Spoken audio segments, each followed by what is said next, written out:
Baik, selamat siang Bapak Ibu semuanya. Assalamualaikum warahmatullahi wabarakatuh. Senang sekali kita ketemu lagi di lanjutan materi atau topik yang terkait dengan problematika gerak pada anak-anak cerebral palsy. Di video sebelumnya saya sudah bahas tentang anak-anak yang masih dalam fase 1 atau fase dasar di mana anak belum bisa untuk melawan gravitasi ya, masih terlentang atau mungkin miring ya dalam fase belajar tengkurap gitu ya. Saya sudah bahas ya di video sebelumnya, kalau Ibu atau Bapak ketinggalan bisa dilihat di, video sebelumnya ya, ada linknya di pojok ya. Yang kedua ini untuk anak-anak yang sudah masuk ke fase duduk ya. Jadi setelah, bisa tengkurap mungkin ya, anak sudah bisa duduk, tapi ada beberapa permasalahan yang sering terjadi pada anak-anak yang sudah bisa duduk sendiri, atau mungkin ketika didudukkan anak sudah tidak terjatuh atau bisa menahan badannya ya. Permasalahannya ada 3 seperti ini ya gambarannya. Yang pertama adalah mata ketika duduk itu masih sering melihat ke atas ya untuk menstabilkan kepalanya, seperti pada gambar ini. Kemudian lehernya lemah ya, tandanya apa? Tandanya, kita bisa melihat lehernya dengan, leluasa gitu ya. Jadi kalau kita normalnya, kalau kita tegak dan duduk itu adalah leher tidak terlalu terlihat gitu ya, tertutup oleh, dagu kita. Tapi pada anak-anak, cerebral palsy yang duduknya masih belum bagus, biasanya lehernya sering, ke atas ya, sehingga bisa dikatakan otot-otot yang menyangga kepala itu, belum, optimal ya kekuatannya. Kemudian yang paling kelihatan adalah duduknya tidak tegak ya, atau membungkuk ya. Jadi duduk membungkuk itu sebagai manifestasi bahwa bagian atasnya yaitu kepala dan leher belum begitu bagus juga gitu. Jadi nanti latihan di fase ini kombinasi antara latihan di fase 1 dengan latihan di fase 2 ini juga. Jadi, latihan di mata dan leher itu tetap diberikan ya, tetapi nanti bisa ditambahi dengan latihan-latihan di area punggung sampai dengan panggul gitu. Ya ini adalah gambarannya anak-anak dengan, permasalahan duduk yang belum bagus. Kemudian pertanyaannya, apa sih efeknya kalau duduk anak masih belum bagus atau belum tegak gitu ya, masih membungkuk seperti ini? Efeknya nanti adalah, banyak. Yang pertama adalah ke fokus dan atensi bisa ya, karena mata ini tidak pernah, melihat, dengan stabil gitu ya, dia melihatnya agak ke atas. Sehingga ketika diajak ngomong gitu ya, atau diajari sesuatu, fokusnya itu tidak terlalu bagus ya dibandingkan dengan anak yang melihat, straight lurus ke depan, itu yang stabil di tengah. Kemudian, apa namanya, leher yang tidak kuat seperti ini nanti juga akan berakibat pada, fungsi oral ya. Fungsi oral itu cukup banyak ya, menelan makanan, mengunyah ya, berbicara, bersuara, sampai mengontrol, air liur ya. Anak-anak yang duduknya masih membungkuk, ya kebanyakan mudah sekali untuk terjadi drooling atau nge-chest ya. Sehingga memperbaiki drooling atau nge-chest tidak hanya di oral saja, disikat, distimulasi pada mulutnya, tetapi kita perbaiki, pola duduknya juga, tegak atau tidak. Ya, karena ketika tidak tegak, ya itu tadi akan muncul masalah-masalah yang saya sebutkan tadi. Kemudian yang masalah lain adalah keseimbangan ya, terutama di proteksi tangan ya. Karena tangan kita itu menempel pada pundak dan bahu. Nah, ketika kita duduknya membungkuk, maka pundak dan bahu ini tidak akan, stabil dengan bagus ya. Secara ilmu mekanika gerakannya, pundak itu atau bahu itu tidak akan berfungsi dengan baik ya, kalau badan kita membungkuk dibandingkan badan kita tegak ketika duduk, gitu. Sehingga nanti yang namanya hand function atau fungsi tangan atau bahasa mudahnya motorik halus, itu akan, sangat sulit distimulasi, gitu. Jadi anak-anak yang gangguan di motorik halus, megang benda-benda, memainkannya dengan kedua tangan ya, atau mungkin aktivitas akademik yang lain dengan menggunakan tangannya, mengalami kesulitan, itu bisa jadi karena, ketika duduk dia belum, tegak dengan sempurna, gitu. Jadi nanti kita perbaiki tengahnya dulu ya, kepala sampai ke, badan ya, sampai ke panggul, gitu. Itu adalah beberapa, apa namanya, kekurangan ataupun hal-hal yang harus, dihindari ya ketika duduk ya. Ketika duduk membungkuk ya masalah-masalah tadi akan akan muncul begitu ya. Maka kita harus perbaiki kelurusan dari badannya sewaktu duduk. Ini yang jadi fokus utama kita gitu. Dan latihannya di fase 1 tetap dilakukan ya Bapak Ibu, yang untuk latihan mata, dahi ya, untuk latihan menahan kepala sambil melihat ke perut itu tetap dilakukan ya.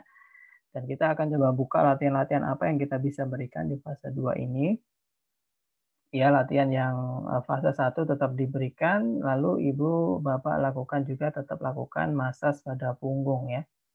Jadi seluruh punggung itu harus benar-benar rileks gitu ya, karena pada anak-anak yang duduknya tidak tegak, maka punggung itu akan bekerja sangat kuat ya untuk menahan badannya. Jadi otot perutnya tidak pernah digunakan ya. Tandanya apa ya? Itu tadi duduknya membungkuk seperti ini. Itu menandakan bahwa punggungnya tidak pernah terstimulasi untuk naik ke atas atau tegak gitu. Bapak Ibu bisa lakukan masas atau pemijatan mungkin pagi, siang, sore gitu ya. Mungkin sebelum latihan itu sangat dianjurkan ya, karena punggung yang bagus, yang tidak terlalu kaku itu akan memudahkan untuk latihan fase lanjut, untuk memudahkan bergerak ya di tangan atau di panggul gitu ya. Lu bisa cari ya video-video bagaimana cara masas punggung pada bayi, ya itu bisa diadaptasi gitu ya. Karena memang harusnya cara mengajarinya harus dengan bertemu gitu ya, atau Bapak Ibu bisa minta ajari fisioterapis anak terdekat ya dengan panjenengan semuanya ya. Oke. Nah, ini latihan yang cukup penting juga ketika kepala sudah mulai stabil, kita harus mulai namanya mengintegrasikan kepala dengan apa namanya, terang atau tulang belakang sampai ke panggul. Ya, jadi kepala itu harus bergerak dan diikuti oleh badan ya, karena fokus untuk tegaknya duduk itu sebetulnya ada di tengah tubuh atau badan kita. Di fase 1 kita masih fokus di sini sama di leher. Fase 2 kita mulai fokus di leher sampai ke panggul ya. Ada salah satu latihan yang bisa dilakukan namanya merayap seperti ini. Ya, ini tujuannya adalah untuk mengkoneksikan antara mata, kemudian leher, kemudian seluruh tulang belakang. Karena ini nanti akan dipakai untuk apa? Untuk duduk, untuk merangkak begitu. Untuk aktivitas yang melawan gravitasi lebih tinggi dibandingkan fase 1. Ya, ini dilakukan kanan dan kiri ya. Menoleh ke kanan dan merayap ke kanan, kemudian ke kiri ya. Bisa 100 kali, atau kalau tidak menghitung dengan pasti dimeniti saja, bisa 15 menit totalnya gitu. Nanti akan mempermudah anak untuk melawan gravitasi jauh lebih mudah ya. Jadi terutama untuk CP yang spastik, yang kaku gitu ya, latihan ini sangat dianjurkan. Tapi terlebih dahulu Bapak Ibu lakukan masas di punggung ya. Punggung, karena punggung nanti akan digunakan untuk latihan ini. Kalau masih sangat kaku, kita paksa bergerak akan sangat susah. Makanya masas pada punggung ini jadi menu pemanasan ya, atau menu pembukanya gitu ya. Ini bisa dilakukan sesering mungkin sebelum nanti diajari bagaimana cara duduk atau didudukkan dengan tegak gitu. Ini sebagai latihan-latihan dasarnya. Nah, targetnya adalah nanti bisa duduk yang seperti ini ya. Jadi duduk dengan menapak. Nah, kuncinya juga ada di kaki menapak ini Bapak Ibu ya. Kalau anak sudah mulai ke arah duduk, usahakan kaki ini harus sesegera mungkin ditempelkan ke lantai. Karena nanti akan berpengaruh pada yang namanya reaksi tegak ya. Semakin kaki ini menempel di lantai, reaksi tegaknya akan jauh lebih bagus gitu. Bandingkan dengan gambar yang awal tadi ya. Anak ini tidak akan tegak, kenapa? Ya karena lantai jauh dengan kakinya gitu ya. Ya, kaki itu tidak pernah mendapatkan input tekanan dari lantai. Sehingga anak istilahnya duduknya ngawang gitu ya, tidak ada stabilisasi di sisi bawahnya. Nah, maka nanti targetnya adalah duduknya harus seperti ini gitu. Ya, ketika anak duduk yang dengan kursi, dengan bangku yang sesuai dengan tingginya, itu akan mempermudah dia untuk jauh lebih tegak. Gitu. Jadi nanti Bapak Ibu harus siapkan kursi seperti ini, kemudian bangku, yang sekiranya sesuai dengan ukuran putra-putrinya di rumah ya, ukuran tingginya ya, karena tiap anak nanti pastinya akan berbeda, panjang kakinya juga berbeda. Kalau kakinya masih jinjit bagaimana? Kita harus tapakkan ya, jangan sampai jinjit gitu. Karena ketika jinjit ya sama aja telapak kaki nggak nempel di lantai sehingga tidak ada reaksi tegak untuk ke atas. Ibu bapak bisa pakaikan AVO kalau memang ada gitu ya, atau sepatu koreksi yang lain atau bisa dipegangi terlebih dahulu supaya untuk menimbulkan reaksi tegak di tengah tubuhnya ini. Ini ya yang sangat sangat penting dan harus diperhatikan. Gitu. Kalau anaknya masih membungkuk, ibu bisa dorong panggulnya seperti gambar ini. Ya, dorong panggulnya ke depan ya supaya anak terstimulasi untuk ke atas. Tetapi tadi syaratnya kakinya harus nempel ya. Kakinya jangan ngawang, harus nempel di lantai. Sehingga kita bisa lihat anak ini jadi lebih tegak duduknya. Nanti akan lebih siap untuk aktivitas yang lebih tinggi, megang-megang gitu ya. Mungkin aktivitas makan gitu. Jadi tegaknya tengah tubuh ini sangat berpengaruh pada aktivitas selanjutnya nanti. Ya, pada gambar yang kanan ini juga cukup bagus ya. Saya dapat dari pasien teman saya dari Magetan ya. Terima kasih. Saya boleh mengcopy gambarnya. Mudah-mudahan sehat selalu untuk adik yang ada di foto ini gitu ya. Sudah berbagi ilmunya. Ini namanya cortical level ya Bapak Ibu. Jadi ketika anak sudah bisa duduk atau dalam fase latihan duduk, sesegera mungkin kita berikan banyak mainan gitu. Jadi di sini ada buku gitu ya, ada mainan yang dia pegang. Kemudian terapis yang lain memegang kakinya supaya nempel di lantai, maka kita bisa lihat tengah tubuhnya sangat bagus sekali gitu ya. Dia sangat tegak dan lurus. Itu sangat nanti mempermudah dia untuk berjalan gitu ya. Caranya adalah ketika anak itu nggak tegak, kita bisa kasih mainan di atasnya. Ya, supaya apa? Supaya anak mau terstimulasi untuk mengangkat badannya ke atas, ya. Dengan mainan apapun yang sekiranya anak itu mau atau termotivasi untuk bergerak. Ya, sudah saya sampaikan berulang kali bahwa motivasi anak untuk bergerak itu salah satunya dari mainan. Gitu. Kalau pasien yang dewasa kita bisa perintah. Kita bisa perintah tanpa kasih apapun, imbalan apapun gitu ya. Tapi kalau anak-anak harus ada imbalannya, harus ada mainan, harus ada HP dan sebagainya gitu. Supaya apa? Mau dia terstimulasi untuk tegak gitu ya. Semakin dia duduknya tegak, semakin mudah nanti akan latihan di fase selanjutnya lebih mudah ya. Untuk berdiri dan berjalan lebih mudah.